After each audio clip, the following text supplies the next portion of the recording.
distortion that's over 2 times greater. That's a major factor, and we're seeing it 3 and 4 times greater. Now, what's even more troubling is when you look at how children's deaths are being covered. Because children's deaths, of course, are especially tragic to so many of us. Almost everyone throughout the world feels that children are illegitimate targets of strife. Their deaths are intolerable. They're something that the world should prevent. So it's very important to see how our media are reporting on the large numbers of children that have been killed in this conflict. Now again, the first thing that we always should ask, and I hope we'll always remember to do this everywhere, is how many children were killed among both populations. When we hear a number among one population anywhere in the world, let's always ask, well, what about the other population? I want the full information. So again, we had the very sad job of looking at how many children were killed in this conflict in the first year and then again last year.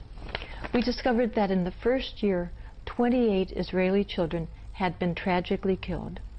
And we discovered that 131 Palestinian children had been tragically killed during that first year. Now let's look at 2004, a period of relative calm, as our media were telling us. Well, again, we find a difference. It's very significant.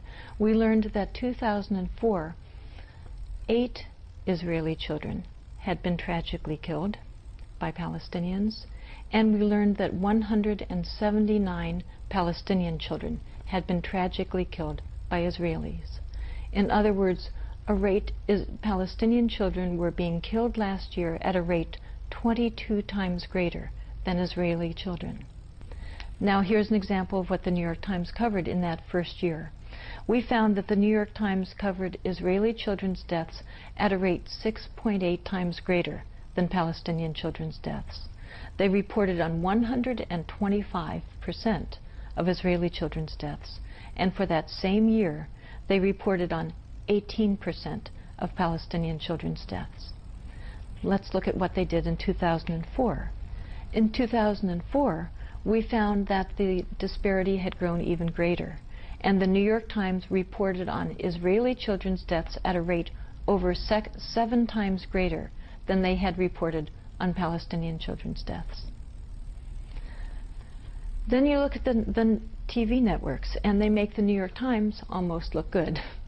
The television networks, the disparity in coverage of children's deaths is truly off the charts, which of course is the name of our reports. And as we describe our reports, you'll see how that phrase continues to fit the media coverage, off the charts. So we found that the networks had covered once again Israeli children's deaths at far greater rates. And remember, we're not even measuring how much time was spent on each death, the wording that was used, how much personal information was given. I have no doubt that that would increase this differential even far greater than I'm describing. We're just talking about a death even having been reported or having been mentioned and finding enormous distortion there. We found that in the first year of covering children's deaths, ABC covered Israeli children's deaths at a rate 13.8 times greater than Palestinian children's deaths. We discovered that CBS covered Israeli deaths at a rate 6.4 times greater than Palestinian children's deaths. We discovered that NBC covered Israeli children's deaths at a rate about 12.5 times greater than Palestinian children's deaths. These are all children. Their deaths are all tragic. Why are we hearing about one population's deaths at a rate up to 13 times greater than we're hearing about another population's deaths?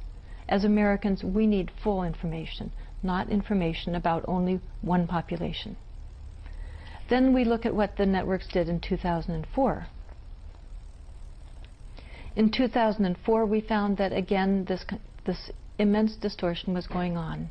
We discovered that ABC covered Israeli children's deaths at a rate 9 times greater, CBS covered Israeli children's deaths at a rate almost 13 times greater, and NBC covered Israeli children's deaths at a rate approximately 10 times greater.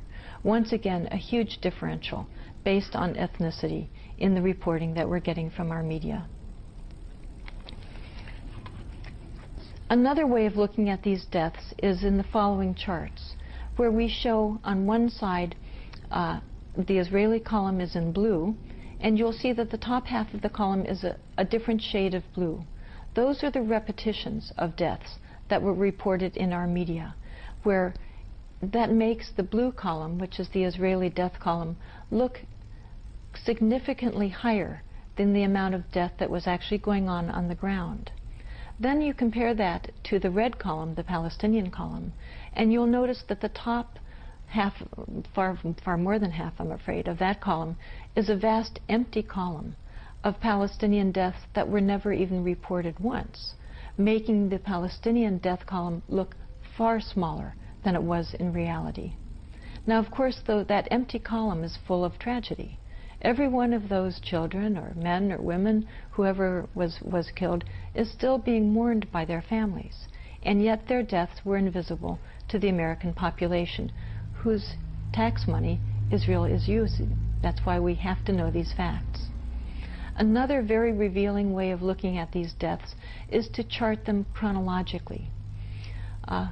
In the following chart, the first line that you'll see is how the New York Times reported the deaths, the Israeli deaths.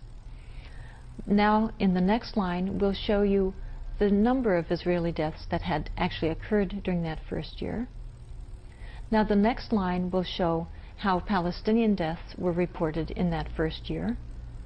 And the final line will be the number of Palestinian deaths that actually had occurred during that year. As you'll see, in time after time after time, the curves all follow the Israeli death rate, rather than the Palestinian reported deaths following their own death rate. This is startling to me, and I suspect will be startling to many people. Now, I'd like to just mention a few other studies, in addition to these major media that I've just described. Many people perhaps listen to NPR, to National Public Radio, and consider them considerably better. In fact, a number of years ago, there was a boycott and a great deal of pressure by pro-Israel organizations against NPR, saying that NPR was pro-Palestinian. Well, another organization, Fairness and Accuracy in Reporting, FAIR, a very respected media watchdog organization, did a similar study. Actually, their study preceded our studies, of NPR's coverage of deaths. The researcher who did this excellent work, Seth Ackerman, discovered that NPR was reporting Israeli children's deaths at a rate of about 90%, and it was reporting Palestinian children's deaths at a rate of about 20%. Now, does this kind of reporting continue around the country? What about smaller newspapers around the country? We found that typically the reporting actually gets even worse in other publications, partly because many of the deaths of Palestinians are reported in the very last paragraphs of newspaper reports. And so naturally, when a newspaper is cutting a long news report, they cut out a lot of the Palestinian deaths. In some cases, for example, with the San Francisco Chronicle, which used to be my newspaper, we discovered cases, however, where there were deaths reported of Palestinians. In one case of a 9-year-old boy who had been killed.